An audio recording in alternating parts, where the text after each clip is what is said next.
Thank you, Mr. Acting Deputy President. Aristotle is credited with creating the saying, or asking the question, what is democratic behaviour? Is it that which preserves a democracy, or that which people like doing? And I tend to believe, Mr. Acting Deputy President, that it is the former. Democracy is about protecting and preserving and in fact reinforcing those things that underpin a democracy. And here in Australia, two of the principles, in fact I believe they're valid worldwide, two of those principles are freedom of speech and freedom of religion. And coming from Australia, it's quite easy to have a worldview that assumes that those things are normal and, more to the point, that they are the norm for people around the world. But Mr. Acting President, clearly that is not the case.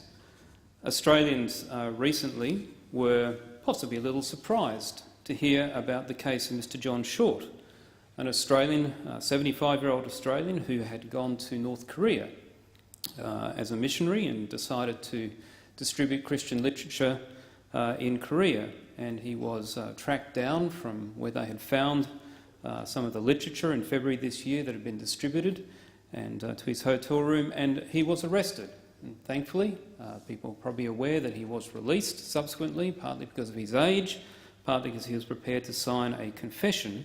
But what the media didn't report is the 50 to 70,000 Christians in North Korea who are locked up in labour camps on the basis of their faith.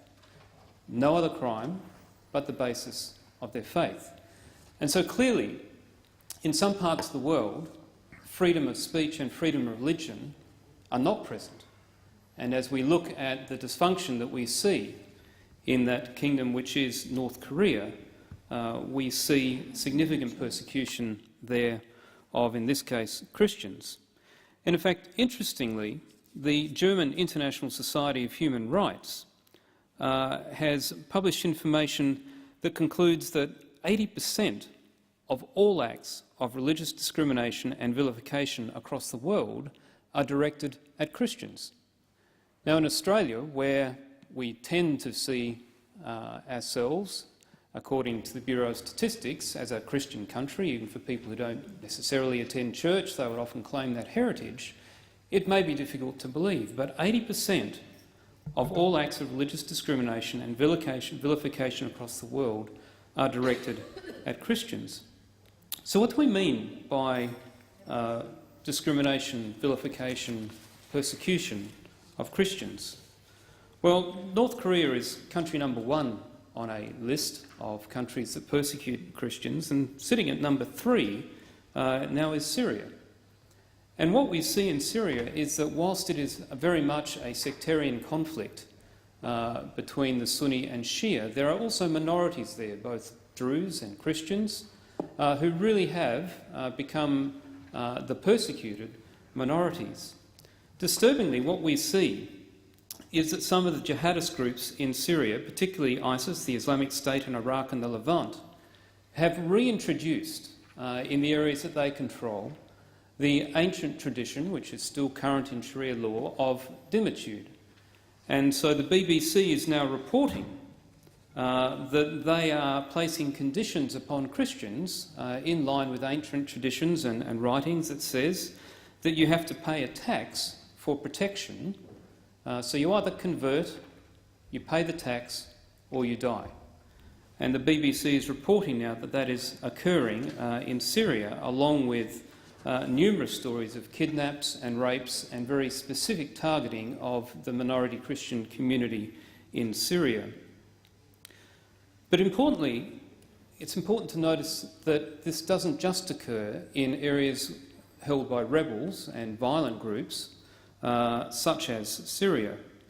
We also see nation-states, and Iran is a classic case where there are many pastors and Christians who are currently incarcerated because of their faith, for no other reason than running a church, or perhaps people who have decided to change their religion and have been incarcerated for that.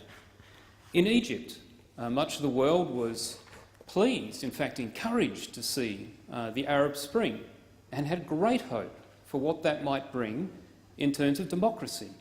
And again, we tend to look at it through our worldview. We assume democracy means a secular, liberal, plural democracy, where the majority elect a government, but the rights of minorities are respected such that they have every right to participate in the community, every right, potentially at a future election, to see a change of government.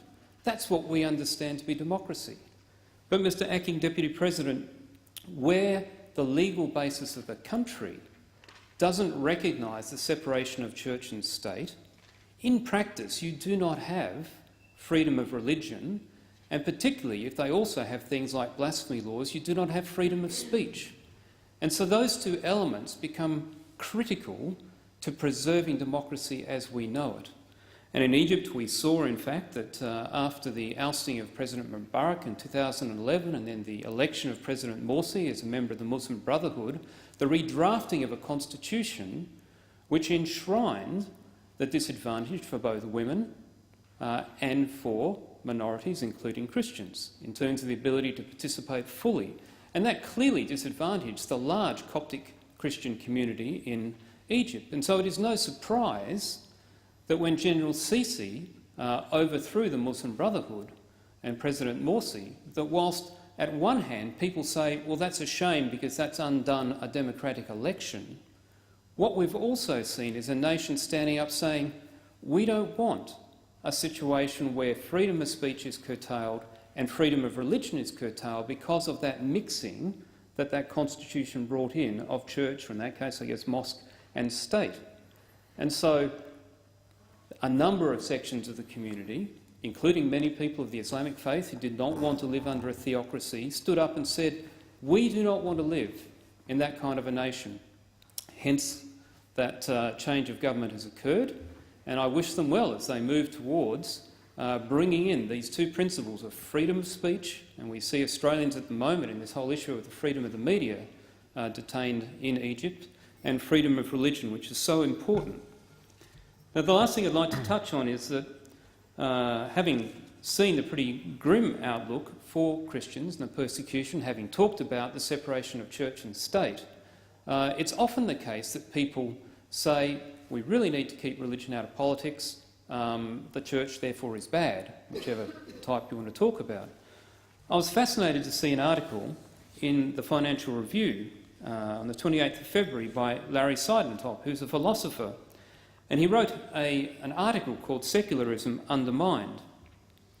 And he talked about the political philosophy, looking at Islam's rise and the growth of Christian fundamentalism and renewed insights into Western liberal traditions. And two quotes I'd like to give, which are fascinating, is that in contrast to most other civilizations, Western beliefs are informed by the assumption of moral equality, which underpins the secular state and the idea of fundamental or natural rights.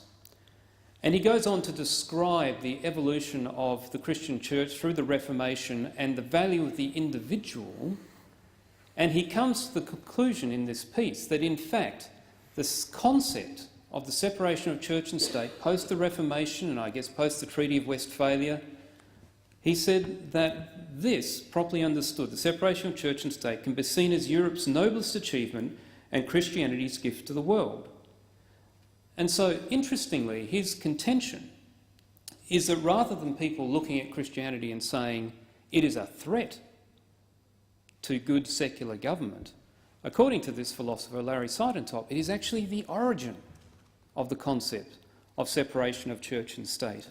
And so, Mr. Acting Deputy President, as we have debates over the coming weeks about things like Section 18C and freedom of speech, I'd encourage people to look more broadly into the world, look at our democracy compared to others, look at the things that underpin it, freedom of speech, freedom of religion, to consider also those who are less well off than ourselves and not just fight to preserve those things here, but use the influence we can, politically, through trade, whatever measures, to try and encourage changes in nations beyond our shores so that all people in the world will enjoy those two fundamental human rights of the freedom of speech and the freedom of religion.